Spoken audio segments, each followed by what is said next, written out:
ట్రెండ్లో లేకపోవడం అంటే ఏంటో తెలుసా?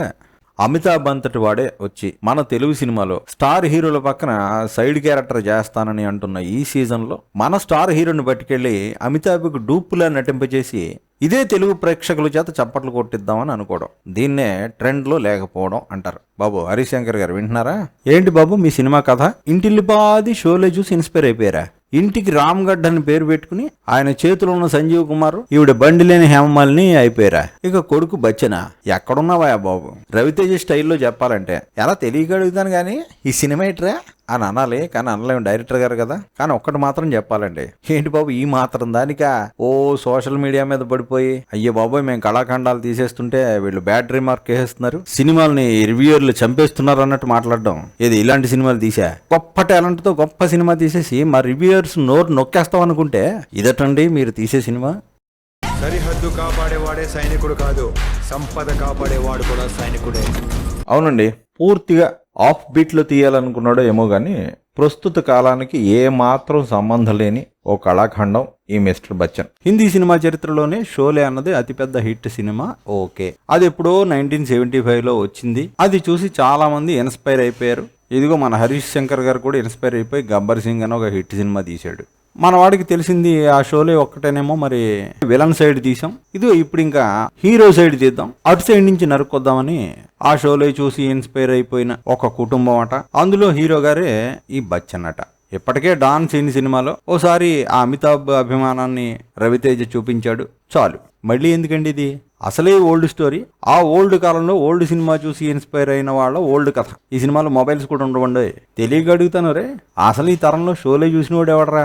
ఒకవేళ చూశారనుకున్నా అందులో తెలుగు వాళ్ళు ఎందరో, తెలుగు వాళ్ళున్నా ఆనాటి షోలే ఫీల్ హిట్ ఫీల్ తెలిసిన వాళ్ళు ఎందరో, కనెక్ట్ అయ్యేది ఎందరో. ఇదేమీ చూసుకోకుండా బచ్చను షోలే బసంతి అని ఏవో పెట్టేస్తే జనం చూసేస్తారా? ఎక్కడున్నావా బాబు? నేను అర్జెంట్ గా డౌన్ అయిపోవాలా? ఇప్పుడు అవ్వకపోతే ఎప్పటికీ అవ్వలేం. పైకి ఇప్పుడు డాన్స్ సీజన్ చాలా బాగుందంటరా. बहुत ही आराना लगता है. आओ महारथी, आज आया है ऊंट पहाड़ के नीचे.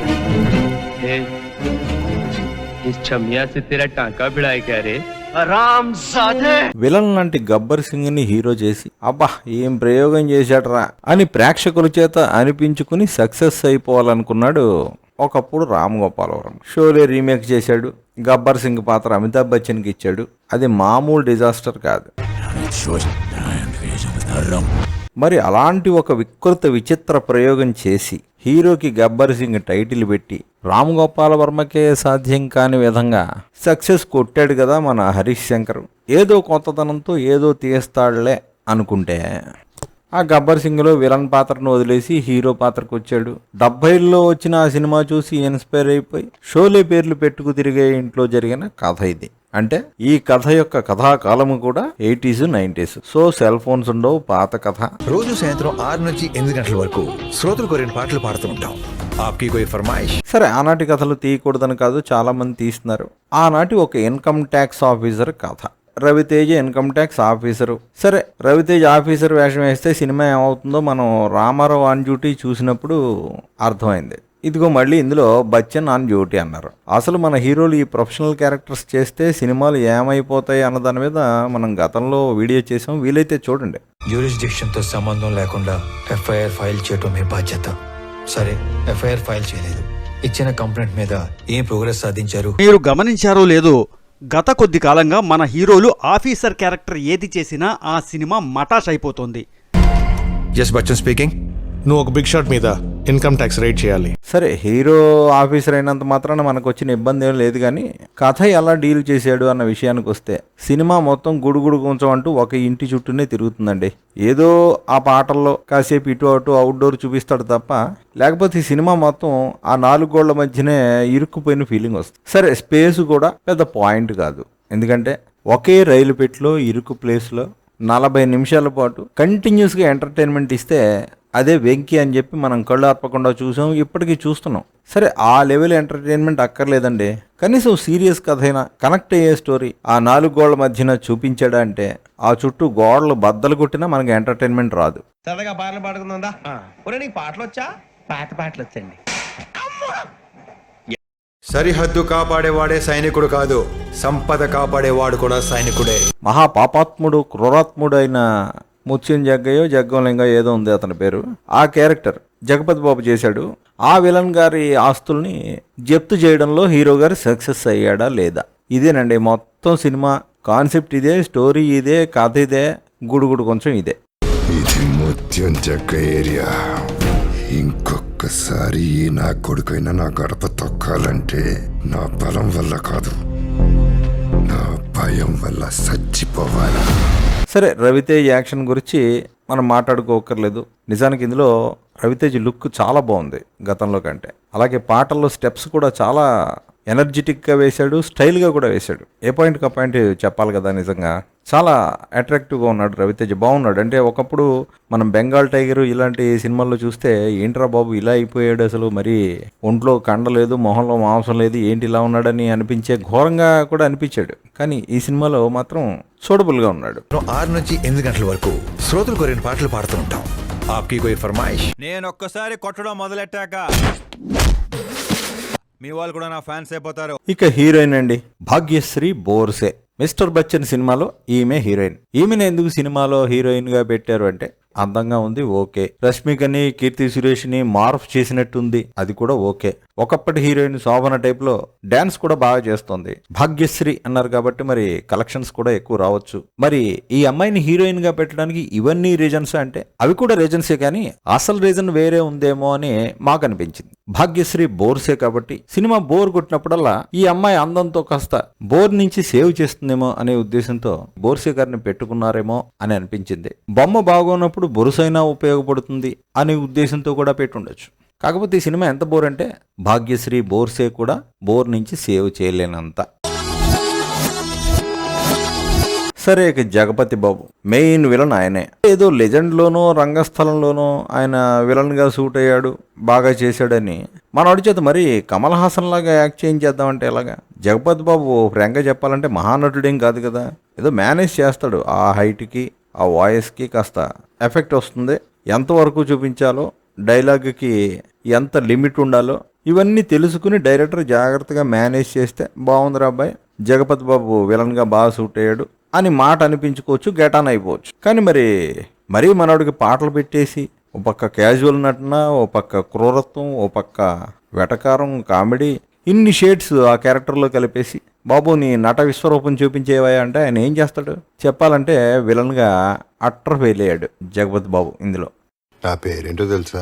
ఇది ముత్యం జగ్గ ఏరియా. వైజాగ్ లో మా మీద దెబ్బ పడిన తర్వాత ఈ నా కొడుకైనా నా గడప తొక్కాలంటే ఇక సచిన్ ఖేడేకర్, ఆయనకి కిషోర్ కుమార్ పాటలంటే ఇష్టం అట, కుమార్ సాను పాటలంటే ఇష్టం లేదట. ఆయన పాపం రెగ్యులర్ నటన బాగానే చేశాడు. ఇక అన్నపూర్ణ విలన్ గారి తల్లి. బాబు మీ నాన్నతో నాకు పెళ్ళవక పూర్వం ఒక లవ్ స్టోరీ ఉంది, ఆ లవర్ని తీసుకొచ్చి నాకు చూపించరా నాయన అని చెప్పి కొడుకును కోరే క్యారెక్టర్. అబ్బో ఈ తరంలో చాలా ఫ్రాంక్గా మాట్లాడేసుకుంటున్నారు తల్లి కొడుకు కూడా. ఇలాంటి విషయాలని చాలా అడ్వాన్స్డ్గా తీసాడరా బాబు హరీష్ శంకర్ అని జనం విస్తుపోతారు అనుకున్నాడేమో, కానీ విస్తరాకులు గట్ట అదేమీ లేదు, చిరాగ్గా కూడా అనిపిస్తుంది ఈ క్యారెక్టర్. అవతల ఈవిడి గారి ప్రేమికుడు నారాయణరావు అట, ఆ సీనియర్ యాక్టర్ ఆయన. తీరా చూస్తే ఈ తల్లిని, తల్లి యొక్క పాత ప్రేమికుడిని కలిపేటటువంటి సీన్లో మరి విలన్ గారు సాధించే గొప్ప విషయం ఏంటంటే పిఎంతో అపాయింట్మెంట్ అట. ఇదేం లింక్ రా అనకండి, ఇలాంటి విచిత్రాల సినిమాలు చాలా ఉంటాయి. ప్రధానమంత్రి ఎదురుగా కూర్చుని లోకల్ రెస్టారెంట్లో ఇరానీ చాయ్ తాగుతూ సమోసా తింటూ మాట్లాడినట్టు మాట్లాడతాడు విలన్, ఏది ప్రధానమంత్రితో. ఇక ఉన్నంతలో సత్య బెటరు. చెప్పాలంటే ఆ హనుమాన్ సినిమాలో హీరోయిన్ తన్నే లవ్ చేస్తుంది అని భావించే ఆ టైప్ క్యారెక్టర్. అతని క్యారెక్టర్ కూడా అద్భుతమైన క్యారెక్టర్ ఏం కాదు, కానీ అతను కూడా లేకపోతే ఆ మాత్రం సేపు కూడా థియేటర్లో కూర్చోలేం. యుద్ధం చిన్నది కదా అని చెడ్డి వేసుకెళ్ళాం కదా అత్తయ్య. ఇక డైరెక్టర్ గారి ప్రతిభ మాటకొస్తే ఆ పాత వాగ్దానం సినిమాలో సీతారామ కళ్యాణం హరికథ మళ్ళీ ఇందులో కూడా పెట్టారు. పైగా జూనియర్ యాలంగినే చూపించారు. సేమ్ ఇదే రాజ్ తరుణ్ మూవీ పురుషోత్తముడిలో కూడా ఉంది. ఆ మూవీ రివ్యూలో మేము ఇది మెన్షన్ చేసాం కూడా. మరి ఆ డైరెక్టర్ ఒక జీనియస్, ఈయన ఒక జీనియస్. సినిమాకి క్లాస్ టచ్ తీసుకొద్దామని పాత పాట పెట్టినట్టున్నారు.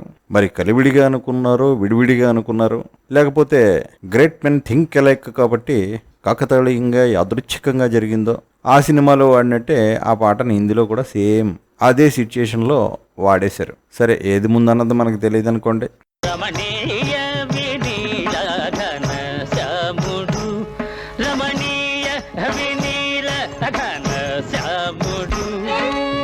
ఈ సినిమాలో మనవాడిలోని డైరెక్టర్ కంటే డైలాగ్ రైటర్ ఎక్కువ ఎలివేట్ అయ్యాడని కొంతమంది అన్నారు. నిజంగానే అక్కడక్కడ కొన్ని డైలాగ్స్ బాగా రాశాడు. కాకపోతే భాష విషయంలో కేర్ తీసుకోలేదు. అదేంటి డైలాగ్స్ బాగా రాసి భాష విషయంలో కేర్ తీసుకోకపోవడం ఏమిటి అంటే, అసలు డైరెక్టర్ నేమ్ కార్డు దగ్గరే ఒక పెద్ద linguistic mistake. Written and direction Harish Shankar అని పడుతుంది. రిటెన్ అండ్ డైరెక్టెడ్ బై అనాలి, లేదా సింపుల్గా writer and director Harish Shankar అనొచ్చు. కానీ ఈ రిటెన్ అండ్ డైరెక్షన్ ఏంటి? సరే, అదొక క్రియేటివిటీ అనుకుందాం. మనవాడు సినిమా అంతా హిందీని అనవసరంగా గ్లోరిఫై చేశాడు, కానీ ముందు కొంచెం మంచి ఇంగ్లీష్ నేర్చుకుంటే బాగుండేది. ఇండియన్ ఆర్మీ ఎంత పవర్ఫుల్, ఇన్కమ్ ట్యాక్స్ డిపార్ట్మెంట్ కూడా అంతే పవర్ఫుల్ అని నిరూపిస్తా. ఇక మిగతా విషయాలకు వస్తే మిక్కీ జే మేయర్ మ్యూజిక్ బాగుందండి. ఎంతో సాఫ్ట్గా మెలడీతో ఉండే అతని మ్యూజిక్ ఇందులో మనకి కొన్ని మాస్ పాటలను కూడా అందించింది. అవి పెద్ద గొప్పగా లేవు, కానీ మొదట 1-2 పాటలు మాత్రం చాలా వినడానికి బాగున్నాయి. అలాగే రవితేజ్ స్టెప్స్ కూడా బాగున్నాయి. ఆ అమ్మాయి కూడా స్టెప్స్ బాగా వేసింది. కాకపోతే మరీ 80s సినిమాల్లో లాగా ఏదో ఒక సీను వెంటనే హీరోకి హీరోయిన్కి ఒక సాంగ్, ఆ సాంగ్ వస్తుందని ముందరే తెలిసిపోతుంటుంది. ఏనాటి ఫార్మేట్ రా బాబు ఇది, ఎందుకు ఇంకా ఈ టైప్లో మమ్మల్ని హింస పెడుతున్నారు అనుకుంటున్నారు జనం థియేటర్లు. ఆ పాటలు ఎంత బాగా తీస్తే ఏంటి, కథకి చాలా పెద్ద అడ్డు ఆ పాటలు.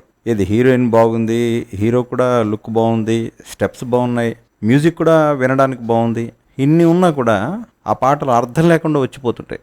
మెయిన్ కనెక్టివిటీ లేకపోవడం వల్ల ఆ పాటలన్నీ వేస్ట్ అయిపోయాయి. ఇక వీటికి తోడు ఆయన ఇన్కమ్ ట్యాక్స్ ఆఫీసర్గా లేనప్పుడు హీరో గారు ఈ మ్యూజికల్ నైట్స్లో పాటలు పాడుతూ ఉంటాడట ఆ ప్రోగ్రామ్స్లో. మరి ఘంటసాల పాటల దగ్గర నుంచి ఎస్పీబీ పాటల దగ్గర నుంచి అన్నీ పాడేస్తాడు. కాకపోతే హిందీ ఎక్కువ పాడతాడు అనుకోండి. ఆ హీరోయిన్ని మార్వాడి అమ్మాయి అని చెప్పి ఏదో పెట్టాడు, దానివల్ల హిందీ పాటలు అని చెప్పి దానికి ఏదో ఒక జస్టిఫికేషన్ లాగా హిందీ పాటలు పెట్టడం కోసం. ఎందుకంటే మనవాడు అమితాబ్ ఫ్యాన్ కాబట్టి అలా ఏదో లింక్ చేసాడు పాపం. కానీ చాలా ఇబ్బందిగా అనిపిస్తుంది ఆ హిందీ పాటలు. ఎవ్వడు ఏ తెలుగువాడు కనెక్ట్ అవ్వలేడు. ఏమైనా ఈ తెలంగాణలో కొంతమంది కనెక్ట్ అవుతారేమో తెలియదు, కానీ పైగా ఆ పాటలు పాడేటప్పుడు కనీసం కొత్త గొంతుతో ఇంకోసారి పాడించకుండా ఆ పాత పాటలే యాజ్ ఇట్ ఈజ్ పెట్టేయడం, దాన్నే పాపం రవితేజ తనే పాడేస్తున్నట్టు నటించి దాన్ని నమ్మమనడం చాలా ఇబ్బందిగా అనిపించింది. పాపం రవితేజ ఇదంతా ఎలా ఒప్పుకున్నాడో. బహుశా అమితాబ్ మీద ఇష్టం వల్ల ఆ పాటలకి యాక్ట్ చేయడానికి ఒప్పుకుని ఉండొచ్చు. ఇక ఆ చెమ్మక్ చంద్ర కామెడీ అదో పెద్ద వేస్ట్ ప్రహసనం. మనవాడు ఆ ప్రహ్లాదుడు హిరణ్యకశిపుడు సీన్ పెట్టాడు, ఆ గోడలు బద్దలు కొట్టడం, డబ్బులు బయటపడ్డాలు, ఇవన్నీ అబ్బో వద్దులేండి, ఎందుకు ఆల్రెడీ మళ్ళీ అవన్నీ గుర్తు తెచ్చుకుని రెండోసారి బాధపడడం ఎందుకు. కానీ ఇకపోతే ఎమోషనల్ కనెక్టివిటీ అది టోటల్గా మిస్ అండి. హీరోయిన్ చూస్తే అందంగా ఉంటుంది, అయ్యి బాబోయ్ అమ్మాయి హీరోయిన్ సినిమా హిట్ అయిపోతుంది అన్నంత లెవెల్లో హడావిడి చేశారు. తీరా చూస్తే సినిమాలో సీన్స్ ఏంటంటే ఆ హీరోయిన్ రావడం, హీరో మీద పడడం, ముద్దులు పెట్టడం, కిస్సులు, హగ్గులు, ఇదే గోల. మన ఇద్దరం దూరం అయిపోతున్నామా అని బాధపడుతుంటుంది ఒకసారి విరహ వేదనలు, ఒకసారి చాలా ఉంటుంది ఇదంతా. మనకి ఏమనిపిస్తుంది అంటే లాస్ట్కి రవితేజ్ ఏమన్నా హరీష్ శంకర్ని బతిమలాడా అని కూడా అనిపిస్తుంది. ఒరే బాబు, మనకి కాస్త వయసు మీద పడిపోతుంది, ఇంత అందమైన అమ్మాయితో హీరోగా చేసే ఛాన్సులు ఫ్యూచర్లో ఇంత ఎక్కువగా రాకపోవచ్చు, 4 కిసులు హగ్గులు కాస్త ఎక్కువ బెటరా బాబు అని హరీష్ శంకర్ని ఏమన్నా బతిమలాడా అని కూడా అనిపిస్తుంది. అఫ్కోర్స్ తప్పని కూడా అలా అనకూడదు, కానీ ఈ అనవసరమైన రొమాంటిక్ సీన్స్ చూసినప్పుడల్లా కామన్ మ్యాన్కి ఖచ్చితంగా అలాగే అనిపించే అవకాశం ఉండేలాగా ఆ సీన్స్ని తీర్చిదిద్దాడు మన హరీష్ శంకర్. మరి రవితేజ్లో రొమాంటిక్ యాంగిల్ చూపించాలని ఏమన్నా అనుకున్నాడో. మొత్తానికి చాలా ఓవర్ అయిందండి.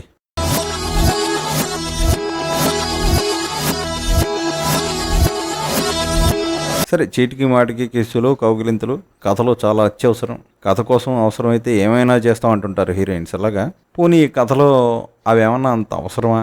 వాటిలో ఏదైనా పెద్ద ఫీలింగ్ ఉందా అంటే వాళ్ళిద్దరి రిలేషన్లో ఏమంత డెప్త్ ఏమి ఉండదు. కానీ ఏమీ లేకపోయినా ఏదో రిలేషన్లో డెప్త్ ఉన్నట్టు హడావిడి చేసేసి ఒకళ్ళ కోసం ఒకళ్ళు తప్పించిపోతున్నట్టు చూపిస్తుంటాడు. ఏంటో ఇదేదో హిందీ సినిమా రీమేక్ ఏదో అన్నారు, బహుశా దాని నుంచి ఎత్తేసి ఉంటాడు కొన్ని సీన్స్. ఆ అతి చూస్తే మాకు అలాగే అనిపించింది. రోజు సాయంత్రం 6 నుంచి 8 గంటల వరకు శ్రోతలు కోరిన పాటలు పాడుతూ ఉంటాం. అదండి బచ్చన్ సినిమా. అసలు రవితేజ పాపం ఇలాంటి సినిమాలు ఎందుకు ఒప్పుకుంటున్నాడా అనిపిస్తుంది. అఫ్కోర్స్ ఇందులో అతనికి ఒక డైలాగ్ ఉంది, విలన్తో అంటాడనమాట, నాకు ఫ్రెండ్స్ ఉన్నారు, నా కోసం ఏమైనా చేస్తారని. సరే, ఫ్రెండ్షిప్ కోసం ఇలాంటి సినిమాలు ఒప్పేసుకుంటే అది కెరీర్కే ప్రమాదం రవితేజ గారు. ఇక మధ్యలో ఒక సర్ప్రైజింగ్ స్టార్ కూడా ఎవరినో సరే మేమైతే రివీల్ చేయట్లేదు, మీకు ఆల్రెడీ తెలిసి ఉంటుంది. అతను కూడా వచ్చాడు. అతను ఏదో కాస్త ఫైట్లు అవి చేసి హడావుడి చేశాడు, కానీ అది కూడా పెద్ద ఎఫెక్టివ్గా లేదు, వర్కౌట్ కాలేదు.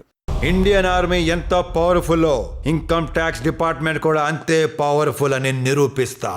మొత్తం మీద ఇంతకాలం లేట్ అయినా నేను సినిమాలు తీయడం మర్చిపోలేదు అబ్బాయి, నాకు ఇంకా గుర్తుంది అని హరీష్ శంకర్ గారు ప్రేక్షకులకి నిరూపించడం కోసం తీసినట్టుంది ఈ సినిమా. కాకపోతే మనవాడు డైరెక్షన్ మర్చిపోలేదేమో కానీ ఆ ప్రాసెస్ అంతా మాత్రం ద సేమ్ ఓల్డ్ టైప్, ఎక్కడ కొత్తదనం లేదు. కాబట్టి ఈ సినిమా రేపు ఓటీటీలో వస్తే కొత్త హీరోయిన్ ఉన్న ఒక పాత మూవీ మీరు చూడాలనుకుంటే ఈ సినిమా సెలెక్ట్ చేసుకోవచ్చు. ఆగస్ట్ 15th ఏం జరిగిందో తెలుసా మీకు? ఆ రోజు 70mm స్టీరియోఫోనిక్ షోలే రిలీజ్ అయింది. మరిన్ని మంచి వీడియోల కోసం సబ్స్క్రైబ్ చేయండి. సోషల్ మీడియాలో మమ్మల్ని ఫాలో అవ్వండి.